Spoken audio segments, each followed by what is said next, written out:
আসসালামু আলাইকুম ওয়া রাহমাতুল্লাহি ওয়া বারাকাতুহু। প্রিয় ভাই ও বোনেরা, আজ আপনাদের মাঝে নতুন একটা ভিডিও নিয়ে হাজির হয়েছি। প্রিয় বন্ধুরা, আজ আমরা জানব দৈনন্দিন সুস্থ থাকার জন্য কি কি করতে হবে। সুস্থ থাকার জন্য অনেক কিছুই করতে হয়। এর মধ্যে সবচেয়ে গুরুত্বপূর্ণ হলো স্বাস্থ্যকর খাবার খাওয়া, নিয়মিত ব্যায়াম করা এবং পর্যাপ্ত ঘুমানো। এছাড়াও মানসিক চাপ কমানো এবং নিয়মিত স্বাস্থ্য পরীক্ষা করাও জরুরি। দৈনন্দিন সুস্থ থাকার জন্য যে 10টি বিষয় নিয়ে আলোচনা করব এবং এই বিষয়গুলি মনে রাখা উচিত। তো চলুন শুরু করা যাক। এর মধ্যে নাম্বার 1, পরিষ্কার পরিচ্ছন্ন থাকা। পরিষ্কার পরিচ্ছন্নতা শরীরকে রোগ থেকে রক্ষা করতে সাহায্য করে। নাম্বার 2, স্বাস্থ্যকর খাবার খাওয়া। সুস্থ থাকার জন্য স্বাস্থ্যকর খাবার খাওয়া অত্যন্ত গুরুত্বপূর্ণ। প্রতিদিন প্রচুর পরিমাণে ফল, শাকসবজি এবং শসা খাওয়া উচিত। এছাড়াও মাছ, মাংস এবং দুগ্ধজাত খাবারও খাওয়া উচিত। অতিরিক্ত চিনি, লবণ এবং চর্বিযুক্ত খাবার এড়িয়ে চলা উচিত। নাম্বার 3, পর্যাপ্ত ঘুমানো। পর্যাপ্ত ঘুম শরীরকে সুস্থ রাখতে সাহায্য করে। প্রতি রাতে 7 থেকে 8 ঘন্টা ঘুমানো উচিত। নাম্বার 4, মানসিক চাপ কমানো। মানসিক চাপ শরীরের বিভিন্ন সমস্যার কারণ হতে পারে।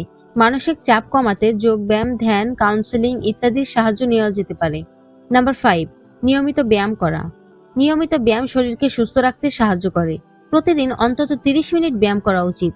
ব্যায়াম করার মধ্যে হাঁটা, দৌড়ানো, সাইকেল চালানো, সাঁতার কাটা, যোগ ব্যায়াম ইত্যাদি অন্তর্ভুক্ত থাকতে পারে। নাম্বার 6, নিয়মিত স্বাস্থ্য পরীক্ষা করা। নিয়মিত স্বাস্থ্য পরীক্ষা করে শরীরের বিভিন্ন সমস্যার শনাক্তকরণ এবং প্রতিরোধ করা সম্ভব। প্রতি বছর স্বাস্থ্য পরীক্ষা করা উচিত। নাম্বার 7, অতিরিক্ত পানি পান করা। প্রতিদিন প্রচুর পরিমাণে পানি পান করা উচিত। নাম্বার 8, সঠিক পোশাক পরা। সঠিক পোশাক পরা শরীরকে সুস্থ রাখতে সাহায্য করে। নাম্বার 9, ধূমপান এবং মদ্যপান ত্যাগ করা। ধূমপান এবং মদ্যপান স্বাস্থ্যের জন্য ক্ষতিকর। নাম্বার 10, সূর্যের আলো থেকে রক্ষা করা। অতিরিক্ত সূর্যের আলো শরীরের ক্ষতি করতে পারে। সূর্যের আলো থেকে রক্ষা পেতে ছাতা, সানগ্লাস এবং সানস্ক্রিন ব্যবহার করা উচিত। নাম্বার 11, নিয়মিত সালাত আদায় করা।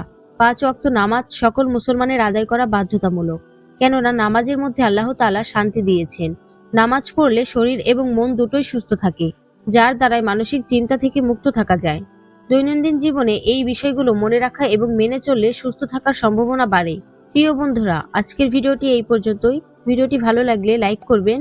আমাদের সাথে থাকতে হলে চ্যানেলটি অবশ্যই সাবস্ক্রাইব করে বেল আইকন অন করে রাখতে পারেন। ধন্যবাদ জানাচ্ছি ভিডিওটি সম্পূর্ণ দেখার জন্য। আল্লাহ হাফেজ।